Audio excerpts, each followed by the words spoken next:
तर मित्रांनो, 1 जानेवारी भीमा कोरेगाव हे शौर्याचा दिन साजरा केला जातो. कारण मित्रांनो, हजारो वर्षाची गुलामी, जसे की दलितावर असलेले, महारावर असलेले अन्याय अत्याचार पूर्वी फार प्रमाणात होते. 5,000 पूर्वी म्हणजे त्यांना पाणी पिण्याचा अधिकार नव्हता, काही म्हणजे कोणताच अधिकार नव्हता, शिक्षणाचा अधिकार दूरच. त्यामुळे त्यांचे अन्याय एवढा मोठा वाढले होता तेव्हा मित्रांनो. कारण की हे म्हणजे जसे की म्हणजे हुकुमशाही होती तिथं, आणि यांना दलितांना, जे दलित होते त्यांना काहीच अधिकार नव्हते. त्यांना पाणी पिण्याचा अधिकार नाही, शिक्षणाचा काहीच नाही. अरे एवढं सोडा, तर त्यांची एवढी हालत बेकार होती म्हणजे तर कपडे घालण्याचा सुद्धा अधिकार नव्हता त्यांना. फक्त कपडे म्हणजे म्हणजे तसे गळ्यात मळकं, पाठीला झाडू आणि बस मित्रांनो, एवढंच होतं. म्हणजे त्यांची सावली सुद्धा यांना म्हणजे सहन नाही होता या म्हणजे जातीवादी लोकांना यांना. तर मित्रांनो, यांचाच बदला घेण्यासाठी, यांचं म्हणजे मित्रांनो कसं, एवढी मोठी चीड आहे, अन्याय अत्याचार आहे, म्हणजे जनावरांना पाणी पिण्याचा अधिकार होता पण यांना आम्हा म्हणजे मारणं नव्हता. तर त्यामुळे मित्रांनो, ती एवढी अन्यायाची चीड यांची नष्ट करण्यासाठी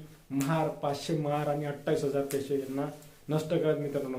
याच्यामध्ये मोलाचा वाटा म्हणजे इंग्रजांचा. कारण की इंग्रजांनी मित्रांनो, महारांना हे इंग्रजाच्या सैन्यामध्ये भरती होते, त्यामुळे त्याच्यामध्ये 500 महार होते आणि 28,000 सैन्य होते. तर मित्रांनो, न भेटा न घाबरता हे 5,000ची गुलामी ते नष्ट करणारे युद्ध म्हणजे आमचं शौर्याचं युद्ध होतं मित्रांनो.